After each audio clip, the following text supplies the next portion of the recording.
Mara ni podi kete karka e chenro ni mara duol odhiambo ma kawuono. Wadhi nyime kod weche manyien kawayudo kani e tielo mokwongo ne warango chal mar tij ngware mar ndiga kokalo e ngima ya wuot luo moko ariyo, Sami Otieno 4 kod Victor Odhiambo magin joriemb ndigni e boma ma Kisumu. E kinde ni ma nengo mar ngima bende medo ridore, ere kaka joriemb ndik ngware riore mondo mi gin bende ohandgi odhi nyime e sekta mar bodaboda? Reporter marwa Millicent Adhiambo oikonwa matut e sigana mar riembo ndiga e kind apaka.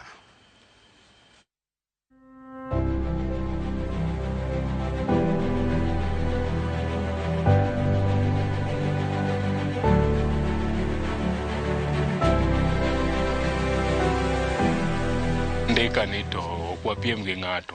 Enena ni koro ndika ni inbe kiwuok, japeng bende wuok, kila ng'ato timango oyudo mare. Kalure in gi kastambi, ng'ato be machielo bende gi kastambi. Koro kwa piem ng'ato oyud mare, odhige ot. Kaka piny medo ru, piny medo sudo. Apiko bende medo mako yore wuoth pachoka e sekta mar bodaboda. Joriemb ndigni e sekta no bende medo biro gi yore manyien mag siko e chiro.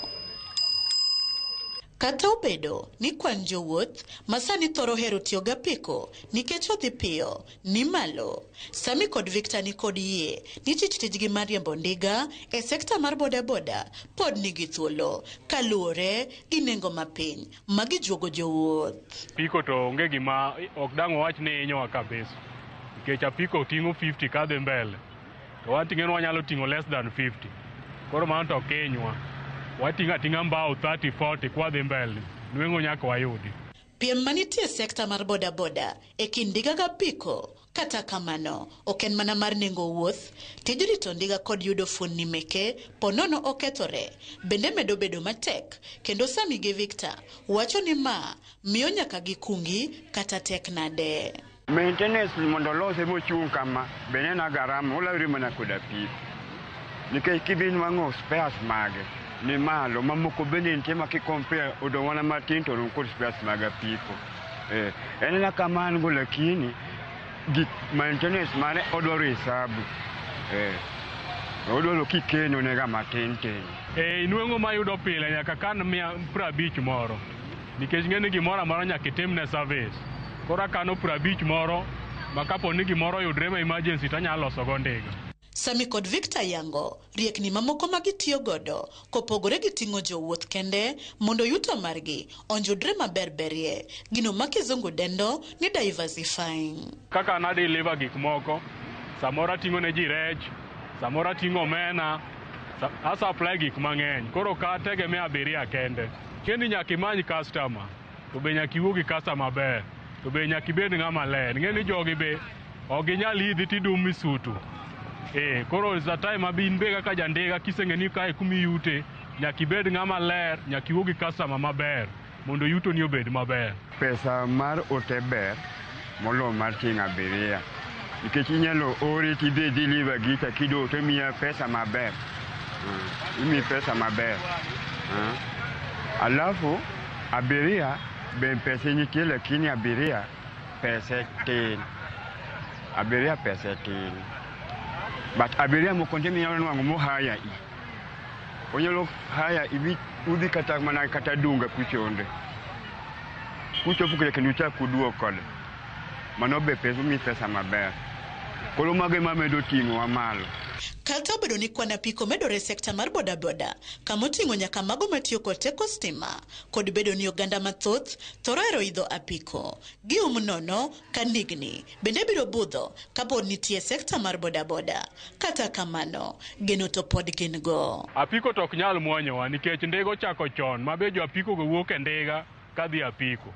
Koro gimoni jo apiko biro muonyo jo ndiga to onge. Kane ka apiko ingowa mabor, ke jakodesa dong kata kariembo kodesa nyako ti wuolgo 300. Fuel be nyako ol.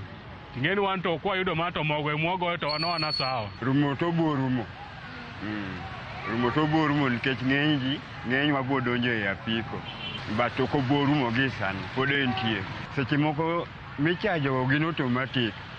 Automatic ok nyal pea kod manual.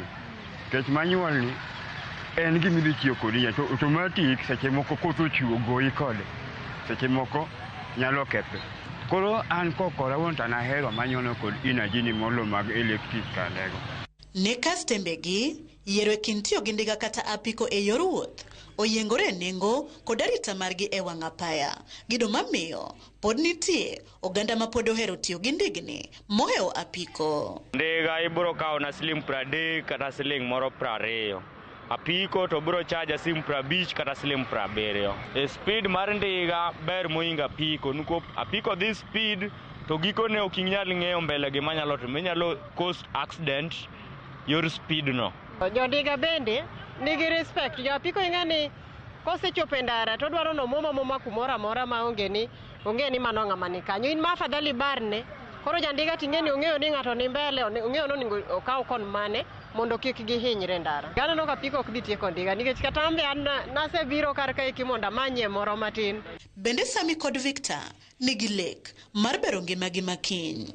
Future marwa to biro bedo maber mbele ka nikech an kaka chairman mar jondiga Kisumu County achako organization moro madwaro ni jondiga obedie organization ni mondo gimoro amora modonjo e lwet jondiga wanyalo timogo gimoro. Wanyalo nyiewo kata pikipiki no to wakete ndara. At the end of December kama to wang'eyo to kelo profit maromo nade to wapogre wadhigo dala. Kentie joma osebet e town kama kaka nobiro 2010 pok odok dala nyaka sani en oriembo ndiga. Koro mage gik moko wadwa e dala mar Kisumu ka. Wadwa ni jandiga nyaka bed gi future. Jandiga nyaka bed gi kama moro maber monyalo jote koyudo shida. Kwayo gi ne sirikal to en mane? An gima nyalo kwayo mana sirikand county wa ma Kisumu gimiwa kony mang'eny kwan kaka jondiga. Nikech so far ginegletwa. Jopeng' itiyoge gimoro amora gi sawo jondiga. Omiyo an asebet gi Matthews Owili, Deputy Governor ma Kisumu. Wadwa ng'iyo ni jondiga gi tidwa kony nang'o.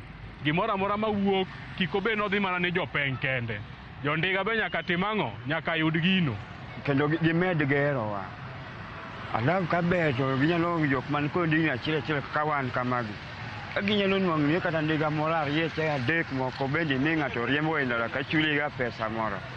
Nyalo ting'i malo. Nikech sama ng'ato ondesa ndiki ni riembo chuli siling 100 per day. Kata obedo ni ngima makiny mar ngware mar ndiga ok ong'ere e sekta mar bodaboda kaluwore kod medruok kwan apiko e sekta no kowuok Kisumu nyaka e bombe mopogore pachoka. Joriemb ndigni mag bodaboda nyiso mijing'o kod hera magin godo e tijgi mamiyo gidolo okumbo. Kata obedo ni lwasi mar tich miyo gi ber kod pek e yore mopogore, wuodh jo bodaboda mar ndiga ok ochopo gi kanyo kae kinde ni manengo gi mamedo ridore. Gimoro achiel to nenore e lela, wuoth nyaka dhi nyime ka giketo kinda kod geno. Lwenj nweng'o kod dak pod nitie ka ginyono mos kata tek nade. Millicent Adhiambo, Ramogi TV, Kisumu County.